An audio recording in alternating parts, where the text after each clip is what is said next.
Oh, oh, oh. On dirait plus le géant vert que le Père Noël. Donc bonjour à toutes, bonjour à tous. Petite vidéo achat exclusivement Nose aujourd'hui. J'y suis passé en début d'après-midi. Pour preuve qu'on peut se faire plaisir pour un peu moins de 20 € en fait. Pour 18,90 €, je vais vous présenter 8 films, Blu-ray et DVD. Ils avaient eu un petit arrivage aujourd'hui, comme quoi vendredi, jour de livraison, faut toujours aller faire un petit tour. J'ai pas eu les trucs attendus, ni coffret Fury Road ou genre, mais des choses sympas malgré tout. Donc je vous présente ça tout de suite. Alors il y a des films que je connaissais pas, mais honnêtement j'en avais au moins 20 dans les mains.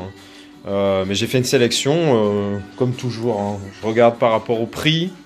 De base, en deuxième, d'abord regarder l'avis général, on va dire. Ensuite, je regarde un peu plus précisément si ça me semble pas fondé. Je regarde sur plusieurs sites. Et ensuite, je compare les prix. Je regarde un peu les prix habituels, les prix pratiqués, on va dire. Et puis après, je fais mon choix parmi tout ça avec ces critères-là. Donc le premier film, un film dont j'avais jamais entendu parler, c'est Le mystère des balles fantômes, avec un fourreau qui a l'air assez sympa. Je l'ai pas ouvert exprès pour bien vous montrer les prix, etc. et que ça vient bien de chez Nose. Et ça m'a l'air, ma foi, très sympathique.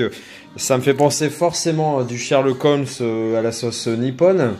Donc je vous lis un petit résumé pour vous voyez de quoi on parle. Donc dans une fabrique de munitions près de Shanghai, donc c'est Chine, c'est pas Japon. Deux détectives enquêtent sur une série de meurtres attribués au fantôme d'une ouvrière tuée lors d'une partie de roulette russe. Malgré les impacts, aucune balle n'est jamais retrouvée sur la scène du crime.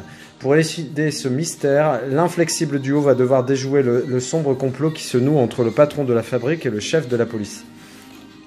J'ai lu les avis sur internet, mais ma foi ça avait l'air très très bon. Donc le mystère des balles fantômes. Si vous avez vu ce film, n'hésitez pas à commenter et à donner votre avis. Ensuite, un film plus ou moins horreur, frisson. Donc, c'est The Man Thing. Donc, il se nourrit de votre peur, d'après le personnage du comic book Marvel. Donc, pareil, je ne veux pas forcément vous lire le résumé, mais ça m'a l'air assez sympathique.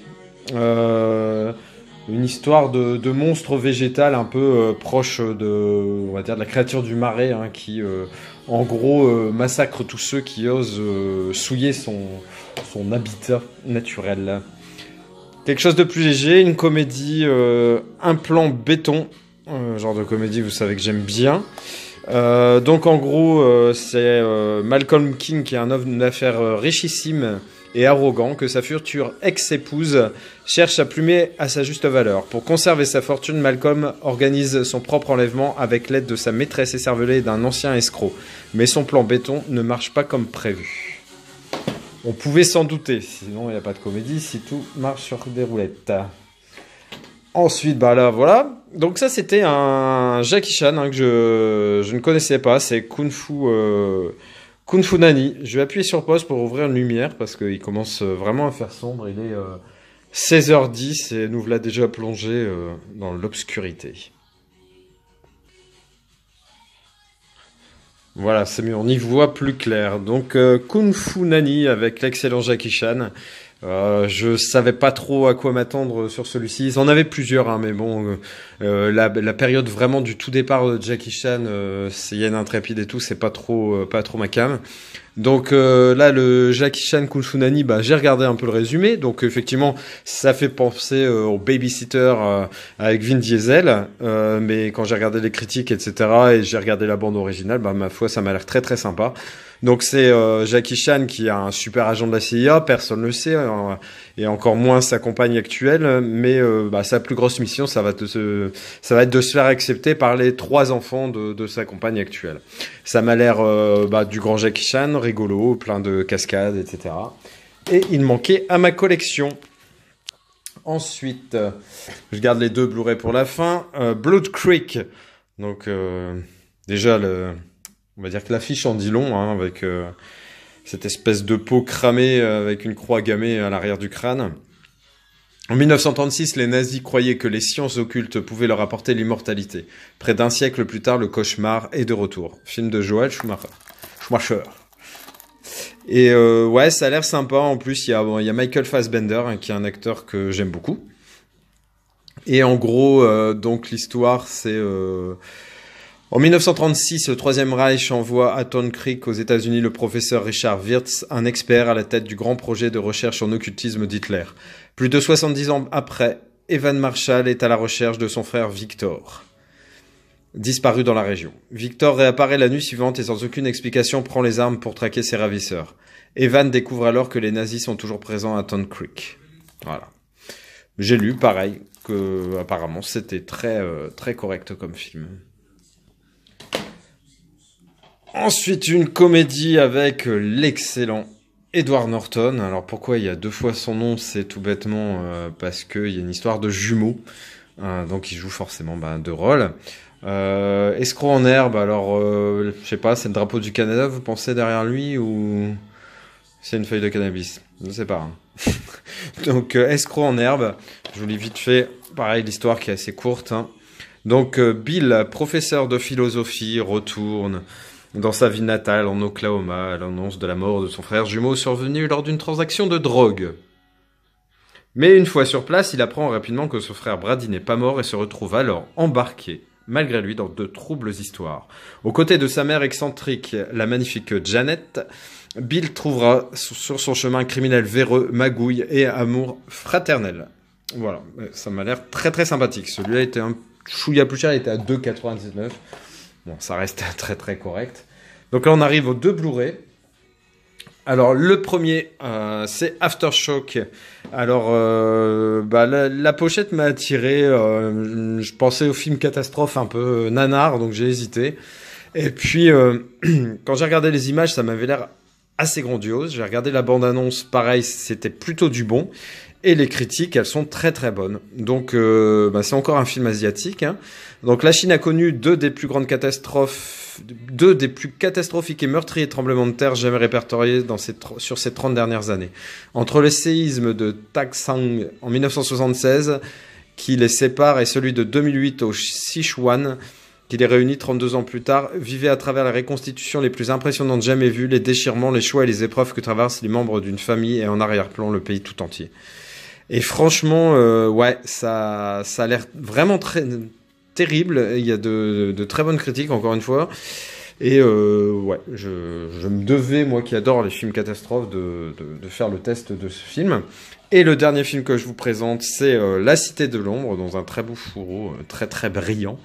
Donc par les producteurs du Monde de Narnia et de Voyage au centre de la Terre, on aperçoit Bill Murray, hein, entre autres, et Tim Robbins tout à gauche. Donc La Cité de l'Ombre, ça me fait penser un peu à une série, d'ailleurs, je sais plus le titre, ça me revient pas, mais bon. Donc, imaginez une cité souterraine éclairée par des millions de lampes électriques dont les habitants ont oublié leur passé mais craignent le futur, car le générateur qui les alimente menace de les plonger dans l'obscurité pour toujours. Bienvenue dans la ville d'Ember, où la jeune Lina vient de trouver une mystérieuse boîte en métal et va entraîner son ami Dune dans une folle aventure pour percer son secret et peut-être sauver la cité. Et pareil, ça m'a l'air d'être carrément un très très bon film, donc j'ai pas hésité à le prendre. Là, on connaît l'actrice d'un film que j'ai vu il y a pas longtemps, Lovely Bones, voilà, où elle était vraiment excellente. Donc La Cité de l'Ombre, voilà, ce sera tout pour la présentation donc de ces 8 films pour moins de 20 euros. Comme promis, je vais quand même vous parler d'un petit souvenir de Noël, et puis ça sera la fin de cette vidéo. Donc, petite anecdote de Noël. Alors, je me souviens, quand j'étais gamin, mon père bossait pour Lancôme. Ils avaient un super comité d'entreprise. Et outre les petits voyages ou les parcs d'attractions, à Noël, il y avait une espèce presque de tradition, hein, de l'entreprise qui était d'emmener les enfants du personnel au cinéma. Donc, ils affrétaient pas mal de bus, croyez-moi. Pour aller au cinéma. Donc je sais plus trop si c'était le samedi ou le mercredi précédent Noël. Je crois que c'était le samedi, si je me souviens bien. Et voilà, donc c'était généralement des Disney. Et moi j'ai le souvenir précis en fait de la fois où on est allé voir Basile détective privé. Et depuis, en fait, depuis ce Noël, c'est un de mes Disney préférés. Il y a vraiment un côté très très nostalgique. J'adore ce côté aussi un peu Sherlock Holmes, gaffeur du dessin animé, le chien. Enfin voilà, franchement, je le trouve super mignon, super intéressant, avec un personnage méchant emblématique, Ratigan. Les chansons sont sympas. Et ouais, voilà, j'avais ce petit souvenir là de Noël hein, quand j'étais gamin, donc d'avoir vu au cinéma le fameux Basile détective privé. Donc n'hésitez pas, encore une fois, à continuer avec les anecdotes de Noël. Pour ceux qui ont une chaîne YouTube, n'hésitez pas à en parler dans vos vidéos, ça pourrait être sympa après si vous en avez envie, bien sûr. Ce sera tout donc pour cette petite vidéo. Vous avez vu 8 petits films pour 18,90 €. Franchement, sympa quoi. Si vous regardez les prix des différents films je vous ai présentés sur Amazon, croyez-moi, vous allez pleurer. Hein. J'ai fait en 2 films, même pas 2 films. Il y a un film déjà qui vaut plus de 18 € sur Amazon. Je crois que c'est soit La Cité de l'Ombre ou Aftershock, hein, un des 2 Blu-ray. Et puis les autres, c'est pareil. Hein. Donc en gros, là, je suis sûr que si vous les achetez sur Amazon, il y en a quasiment pour une centaine d'euros. Donc vous voyez, faut relativiser les choses et ça vaut vraiment le coup. Amazon, c'est trop cher. Enfin, en général, de toute façon, les films sont trop chers. Moi, si j'étais président de la République, je voterais pour que les DVD soient à 3,9 €, les amarrés à 5,9 € et les steelbooks à 10 €. Voilà, ça serait ça mon programme de campagne. Donc, si vous me voulez comme président, vous savez ce qu'il vous reste à faire. Sur ce, encore une fois, il y aura d'autres vidéos d'ici Noël, sauf s'il m'arrive une tragédie, mais donc je vous souhaite quand même de joyeuses fêtes de Noël et de bonnes fêtes de fin d'année. Voyez ce qui est le plus important pour vous, en gros la famille, le boulot, tout le reste on s'en fout. Ouais, je crois que l'amour qu'on porte à sa famille est le bien le plus précieux à l'heure actuelle. Allez, sur ces bonnes paroles, je vous laisse. Ciao.